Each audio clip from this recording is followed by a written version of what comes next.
Good morning, everyone. It's Joker, and today we are back with another slime video.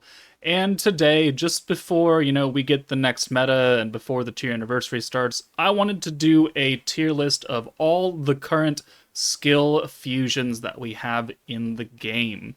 Now, since they all hard require you to have them at level 100, this list will only apply to people who are generally curious or are like me and have everyone at 100 and can't make up your fucking mind. But if that's the case, you probably should just do all of them because why not? You probably have enough materials.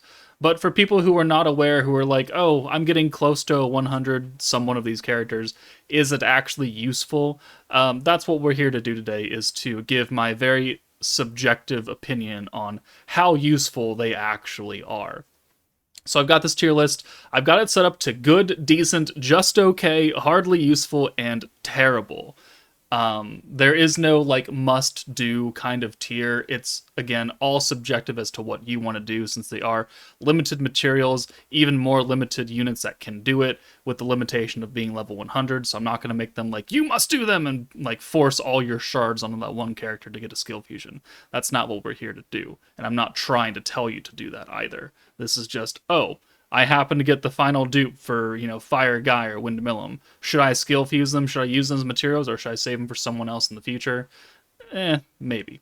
So we're just going to go ahead. We've got their wikis pulled up so we can take a look at what their skill fusions are very quickly, and we'll just go in order of who I pulled up. I should have everybody here, so a lot of tabs, but we're going to go through this quickly because there's like 27 units I got to do or something.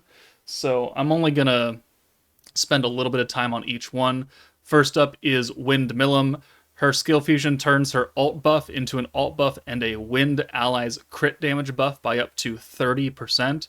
It's actually a pretty good skill fusion, especially since we've got, AoE Shizu. We've got a lot of characters that can crit now or give crits, and just giving wind characters extra damage for free while also buffing the alt damage is pretty nice. And it's the same cost, still alt damage. Now you get an extra little bump in between there. So if you're happening to nuke with a wind unit, Millum will help you do quite a bit more damage. So Millum is done. Next, Fire Shizu goes from her stun dodge, which is evasion stun dodge, by 90 up to 100%, and her own crit rate by 15%. Now goes to guaranteed stun and then attack, which goes up to like 25% or something. So it does turn into a really from a low crit chance to a guaranteed attack buff for multiple turns. It's not a bad skill, and if you do need a fire DPS, I mean she can be okay for a lot of people.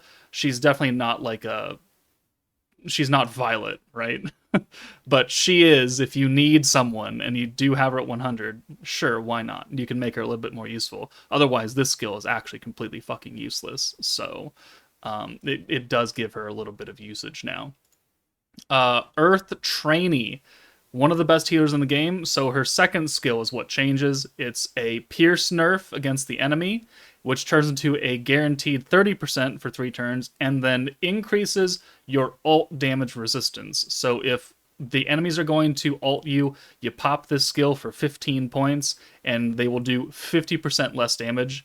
It is a very good skill, especially with the current meta we have being defensive focused, and having, guaranteed guard, high defense, ceiling attack and crit and everything with this Raphael. If we bring in yet another buff to help us reduce damage, that means that we're going to be sitting real pretty, even with really high-powered enemies who have a high attack stat, and they're going to ult you and be like, I'm still going to take a lot. And it's like, well, not so much anymore. So very, very good skill fusion, in my opinion, and one that's totally worth it if you want to play defensively. Next is Octagram Millum. So her second skill goes from 30% crit rate and guard power down to guaranteed crits and then guaranteed guard penetration at level 10. Guaranteed crits is cool for her, but there are a lot of units that give that, and if I want a DPS unit, I'm probably already bringing a unit that is getting crits from somewhere else, whether it be like EX Guy or the hero. I don't need a unit to give herself crit anymore because we have a lot of good supports that can do that on top of everything else, and guard penetration is honestly pretty trash. So Milim, unfortunately, is going to fall down to a hardly useful, right? There's a lot. I always preach people should pick up the hero free to play. There's your guaranteed crit. You don't need her to do this. And honestly, whatever. So I don't find her that useful. She is personally not skill fused still in my box. So these two are. Shizu is not. Dark Diablo 1.0. So his first skill goes from a 25% attack buff and then lowers dark resistance by 10%, which is it's an AoE dark resistance by 10, and it turns into a 25% attack buff and a single target's dark resistance by 50%. So if you're fighting a stage that has one enemy and you're using a dark team, you can bring Diablo as kind of a sub DPS and support unit and give him a little bit extra attack while lowering their resistance by quite a bit, and then that enables him and whatever dark units you have to do just more damage. It's not a very good skill because it's not an AoE anymore. If this was an AoE 50% resistance down, I think it'd be a lot better. But yeah, I'll call it just okay. Like the Hero 2.0 lowers every single type of resistance by 50%. All 7 of them. For 25 points and not 15, but also is buffing your orb damage by 50%, which is just an infinitely more useful skill. So Diablo is just okay in my opinion. Dark Rimuru, his first skill goes from guaranteed crits and a 15% crit damage buff to guaranteed crits and a 20%, which goes up to 25, I believe, crit damage buff. It's decent if you need a dark AoE nuker, because he's giving himself crits, and you can hold that in the back with his crit damage, and you can bring other buffs instead, like magic damage or straight up attack or something like that. So I mean, it's fine if you need an AoE dark nuker. Other than that, though, I wouldn't really put too much stock in him. I don't have him, skill fused personally, but it does enable him to hit quite a bit harder, and for 3 turns guaranteed now instead of 1 turn crit and 2 turns crit damage. It's now 3 and 3, so that's also very, very nice. So it'll be up for many, many turns. Wind Lumi. So her skill arguably got like the least. So it's a 25% heal, which is still the same at max, right? Heals all eyes up to 25%. 25% increases all souls damage to the end of battle by up to 7%, technically, not just 5% anymore. And it used to be just green orbs. Now, it also did cut her skill cost down from 25 to 15, which is really good. A 25% heal for 15 points while buffing all your orb damage permanently is a really, really good skill. And I cannot understate that. So we have 2 healers at the top for very good reasons. It's cheap, it's effective, and it does very, very small ways support your damage going forward. And you can use it multiple times because it is so cheap. Romaris, right? So her second skill changes, going from an AoE wind ally attack buff by 15% into a completely 100% different skill. So now it increases all allies max HP by 10% and decreases all targets attack by 20%, both for 3 turns. I don't have any of the Octagram units except for Octagram Lumi leveled up to 100, so I don't have access to this. I've never really been a fan of this increasing max HP skill. The debuff is nice, but I just don't really see a usefulness in it. So I'm gonna actually put it down in a hardly useful. Like Octagram units, because they're so hard and time consuming to max out, you really got to make like a concentrated effort to be like, I want to 100 this unit, and I want to skill fuse them. Like you have to make that conscious decision. It's not like it'll come naturally, right? It takes a long time to get one of these units to 100. So moving on, we have OG Guy Crimson. Well, not OG, but Fire 1.0 Guy. His first skill, his defense seal, changes a little bit. So it goes from ceiling defense to ceiling defense and giving all fire allies a physical attack buff. It's okay. It's okay in a very specific team format where you have multiple turns where you can hold buffs, because the defense seal at this point is completely fucking useless. Like, we only needed it for his Jubilee and never ever again. So there's no stock in this. It's still a 55-point skill, though, which is really hefty, which is why he's just okay and not decent, because there are fire units that are physical that can benefit from an extra physical attack while having another fire unit to, get their EX board stats higher. It can be useful. It's just hugely expensive for what amounts to a 30 or 40% fire attack buff. And I just can't see it, because if you're running Toa, you only have a finite amount of points. You only have a finite amount of protection gauge you can get every single turn, unless you've got a whole bunch of blue orbs naturally that aren't nerfed.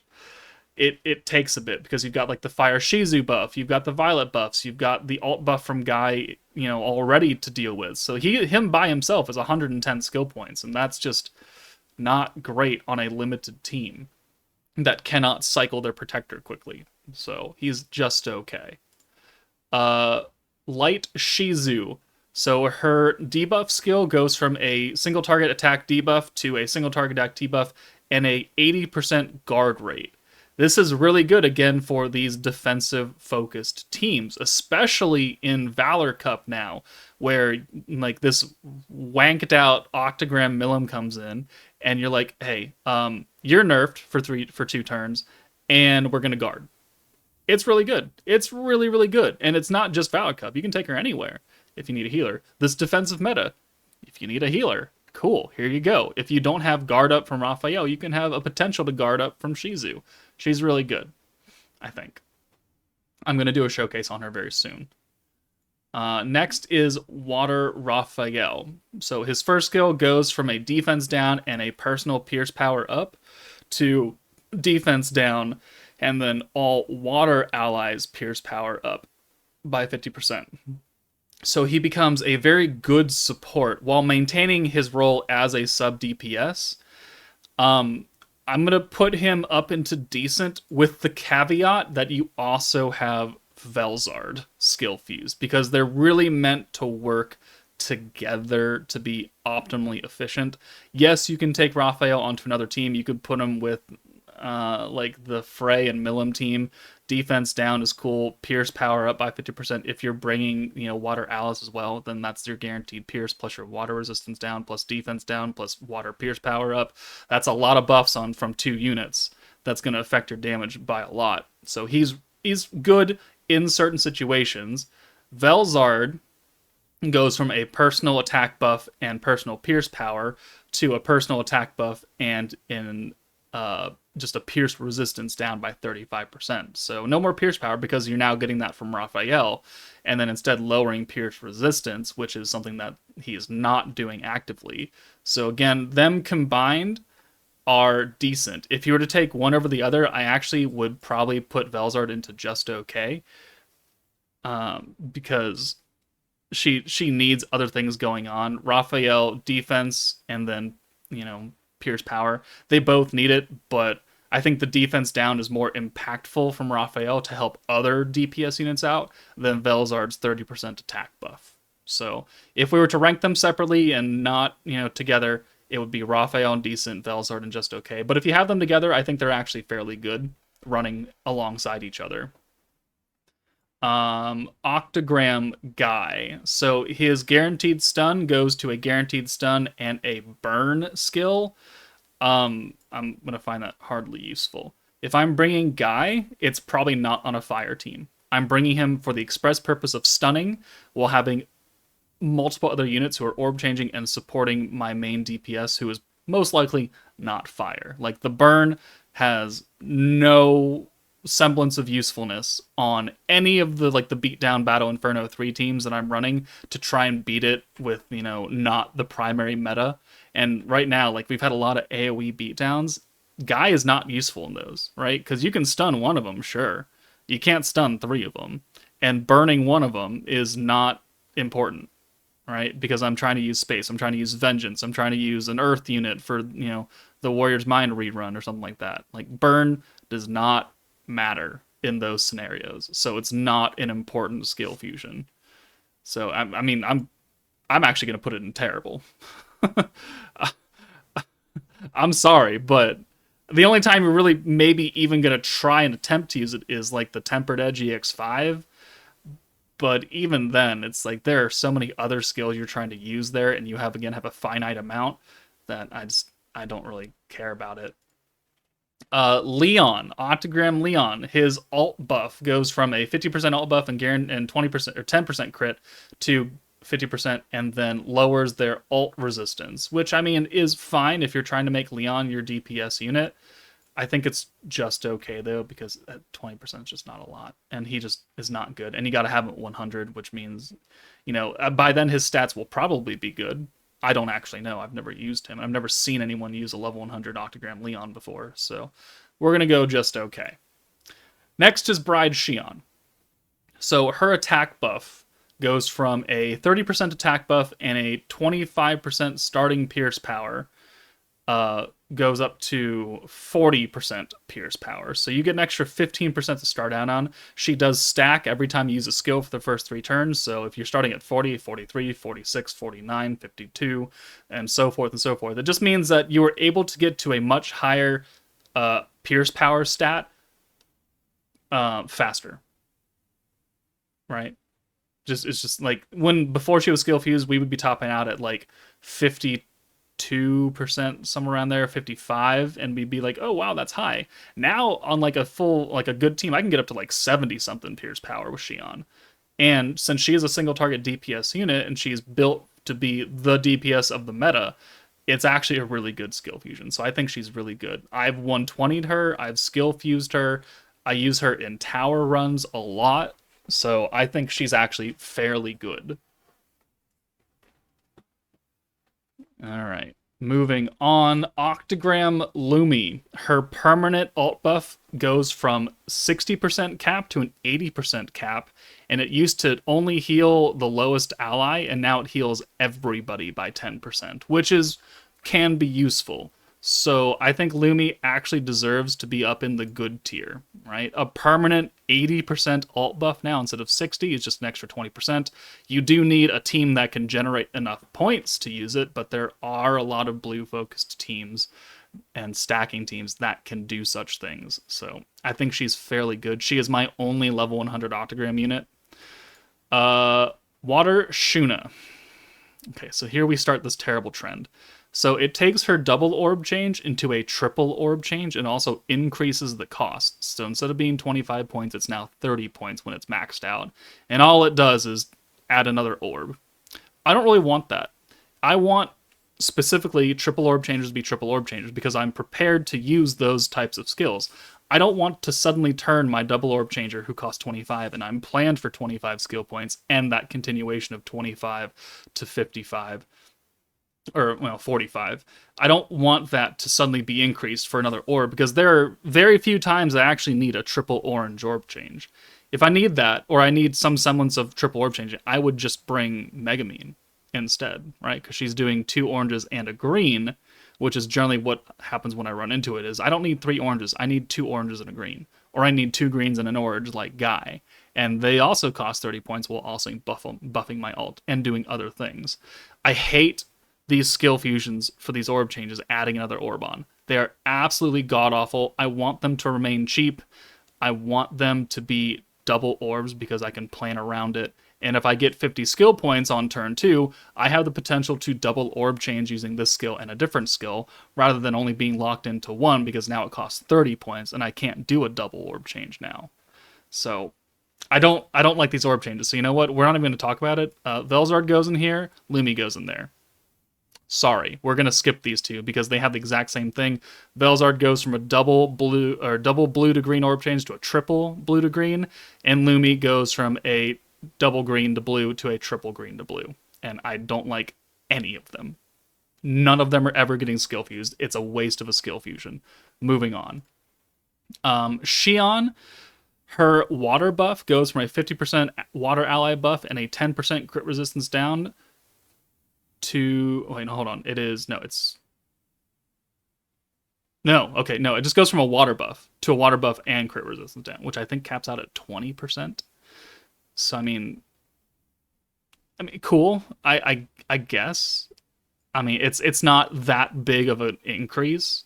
And I mean, if you're using it with like Hinata, who's giving herself crit damage, and you know Shion is giving the crit already, it can be useful. But I wouldn't call it like you must do this. I wouldn't put it up here. She is just a support unit as a whole, and you're not really helping yourself do too much extra damage, right? And it's only still for one turn, so I don't think she ranks up here, and definitely not up here. Next is Octogram Daggerel, who they had to rework 100% completely because he was absolutely garbage. So they took his instant damage and his defense nerf and turned it into an alt buff by 50% and heals himself by 30%, which, to be fair, does synergize now with his other skill, which is increasing his alt gauge by 50% and hurting himself for 30. So you give yourself alt gauge, you hurt yourself. You give yourself alt damage buff, and you heal whatever you know the 30% that you hurt yourself to get to the alt.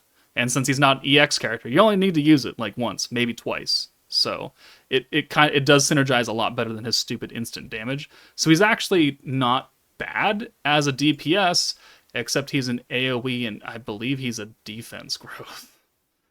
Well, no, he's a balance growth. Okay, well, I would call him just okay.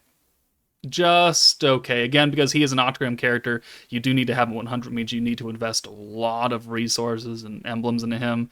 I'm not going to put him up here. So, moving on, Velzar, we talked about. Octogram Dino is a trash unit, and I just can't. I is just terrible. So they changed his first skill. So lowering a single target's attack by 20% and then lowers water resistance. They change it to a continuous heal and then decreases all targets' single target attack. At least I think that's what they changed. Did they actually change that skill or a different skill? Dino. All right. Skill. No, they changed the actual heal. So that this 70% heal and then lowers his own attack. They changed that to a continuous heal and then lowers all targets single target attack by 20%, which amounts to orbs and single target alts. It's don't buy Dino. Dino's garbage. Fire Shizu took her fire attack buff for 50% and turned it into a fire attack buff and a 30% fire resistance down. Now they dropped her at the same time as they dropped Megamine, who is a single target EX fire nuking unit, which means that Fire Shizu, instead of being a pretty good support unit for Megamine, became a really good support for Megamine and Violet and Velzard. So, I mean, she, I believe, would rank up into the good category with her light counterpart. Instead of being defensive focused, she's damage focused as a support. So I think she's good. Megamine's a really good unit. Violet and Velzard are still fairly good. So it is limited because it is fire, but there's enough fire units to go around now. Light Raphael, one of the newer ones as of recording this video. So they took his what did they do? They took his stun and then stun strike by 40% and turned it into a New Year's Blessing or Otherworld Legend stun strike by 40%. So now instead of just buffing his own stun strike, he now gives it to a number of other units, which just enables them to do more damage. It's a fairly good skill fusion because now it enables other units to do just as much damage as Raphael was doing. Like the new Veldora, the Light Lumi down here, she's a single target. She may not have the same stats, but if they're both 120 and Raphael had the stun strike, Raphael is doing a lot more. Now they can both do equal, quote unquote, equal amounts of damage. I think it's fairly good. Milim got not a lot, right? They took her attack buff and a single target light resistance down to an attack buff and an AoE light resistance down at 30%. So not much has changed. They just made an AoE debuff. Like it's just okay, right? You're not getting too much of a difference. And again, because the meta is focused on Raphael being a single target nuke, the fact that she's an AoE nuker now is like, okay, well, where do I care about that? if the stage we're going into is a single target and now she's an AoE, it's still going to only hit one character. And even if it's an AoE, if we only have one nuker, it doesn't really matter. So it's just okay. There are situations where you might get some use out of it if you're nuking with someone else. It's light focused, like a Hero 2.0 or something. But other than that, I don't really see much use in it. Lumi we talked about. She's terrible. Valentine's Shion. So they took her charm effect. So charms and gives herself a charm strike by 15%. They bumped it up by 10% to a 25%, I think, buff. Let me check that real fast because this wiki is kind of not well laid out. Shion. And we can fuse that and then read into it. So after fusion, yeah, becomes a 25% instead of a 15%. So it's not very big. She's an AoE unit. Wait, where'd she go? Hold on. No, there she is. It's just okay. Just okay. It will help her do a little bit more damage. They do have to be charmed first off, but it does help as far as her beatdown battle where you could potentially charm all three, and you could now hit them for even a little bit harder. And then the final unit, Space Shinsha, they took her alt buff, so 70% alt buff, and then decreased space resistance by 30%. They bumped it up to 40% space resistance. So if you're nuking with Space Milim, or Shinsha herself, or another space unit, then she will just help you do more damage. It's a decent effect for what you're wanting it to do, right? You're meant to use her on a space team, Space Shion, Space Milim, Space whoever, and you're just going to help your space damage unit do more damage. I think she's decent. I don't think she's like great or even really like super duper good, but I think she's decent. So that is the end of the current skill fusions as of September 2023. I will begin updating this every time we get new skill fusions, which is just about every single meta. So these are my rankings. You can agree with them if you want or not. Let me know in the comments what you think, but that's it from me. Take it easy, guys, and I'll see you all later.